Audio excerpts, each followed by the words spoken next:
7 gelar Liga Champions, 19 gelar Serie A. Puluhan legenda sepak bola dunia pernah mengenakan seragam merah hitam kebanggaan Rossoneri. AC Milan bukan sekadar klub sepak bola. Mereka adalah simbol kejayaan Eropa. Klub yang pernah membuat seluruh dunia kagum lewat permainan indah dan mental juara. Namun kini, semuanya terasa berbeda. Musim ini, AC Milan kembali gagal mengamankan tiket ke Liga Champions.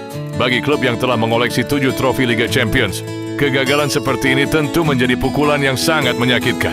Lalu, apa sebenarnya yang terjadi dengan sang Raja Eropa? Nama AC Milan pernah begitu ditakuti. Era Franco Baresi, Paolo Maldini, Alessandro Nesta, Andrea Pirlo, Gennaro Gattuso, Clarence Seedorf, Kaká, Andriy Shevchenko hingga Filippo Inzaghi menjadikan Rossoneri sebagai salah satu klub terbaik sepanjang sejarah sepak bola. San Siro selalu dipenuhi para legenda. Liga Champions terasa seperti rumah kedua bagi AC Milan. Namun, kejayaan itu perlahan mulai memudar. Kini, AC Milan berada di bawah kepemilikan Redbird Capital Partners yang dipimpin Jerry Cardinale. Manajemen baru datang dengan visi membangun klub secara lebih sehat dari sisi finansial. Strategi investasi jangka panjang menjadi fokus utama agar Milan tidak lagi bergantung pada pengeluaran besar seperti masa lalu. Namun di sisi lain, banyak pendukung merasa proyek tersebut belum mampu mengembalikan Milan ke level yang seharusnya. Pada bursa transfer, AC Milan cukup aktif mendatangkan pemain baru. Nama-nama seperti Christopher Nkunku, Niklas Füllkrug, David Odogu, Ardon Jashari, Samuel Ricci, Conny de Winter, hingga Pervis Estupiñán diharapkan mampu memperkuat skuad Rossoneri. Selain itu, 2 pemain senior, Luka Modric dan Adrien Rabiot, diproyeksikan menjadi pemimpin baru di lini tengah berkat pengalaman mereka di level tertinggi. Namun kenyataannya, proses membangun tim tidak berjalan semudah yang dibayangkan. Tidak semua pemain baru mampu langsung memberikan dampak besar.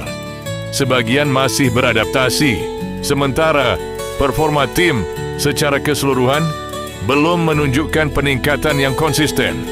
Di saat Milan mendatangkan pemain baru, mereka justru kehilangan sejumlah pemain penting yang selama ini menjadi tulang punggung tim. Sandro Tonali lebih dulu meninggalkan klub. Olivier Giroud pergi setelah menjadi andalan di lini depan. Theo Hernandez juga tak lagi menjadi bagian dari skuad. Dan yang paling mengejutkan, Tijani Reinders yang tampil impresif di lini tengah ikut dilepas. Kepergian para pemain inti membuat keseimbangan tim berubah drastis. Membangun chemistry baru tentu membutuhkan waktu. Sementara tekanan untuk meraih hasil instan terus meningkat. Musim pun berjalan jauh dari harapan. Milan kehilangan banyak poin penting. Pertahanan sering kehilangan fokus. Lini depan kurang tajam dalam menyelesaikan peluang. Performa yang tidak konsisten membuat Rossoneri kesulitan bersaing dengan para rivalnya. Hingga akhirnya AC Milan kembali gagal mengamankan posisi di zona Liga Champions. Bagi klub dengan sejarah sebesar Milan, kegagalan ini bukan sekadar kehilangan satu kompetisi. Mereka juga kehilangan prestis, pemasukan, dan kesempatan bersaing dengan klub-klub terbaik Eropa. Kini, AC Milan berada di persimpangan jalan. Apakah proyek yang dibangun Jerry Cardinale akan membuahkan hasil dalam beberapa musim ke depan? Apakah para pemain baru mampu berkembang dan mengembalikan kejayaan Rossoneri? Ataukah Milan masih harus menunggu lebih lama untuk kembali menjadi Raja Eropa?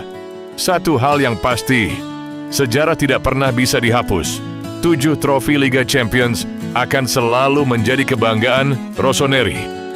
Namun dalam sepak bola modern, sejarah saja tidak cukup. Yang menentukan adalah apa yang dilakukan hari ini dan bagaimana masa depan dibangun.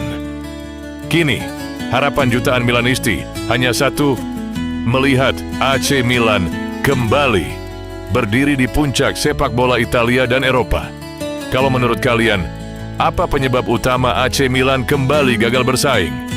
Apakah karena kebijakan transfer, Kehilangan pemain-pemain kunci? Atau ada faktor lain? Tulis pendapat kalian di kolom komentar. Dan jangan lupa subscribe untuk seri berikutnya dari The Downfall Series.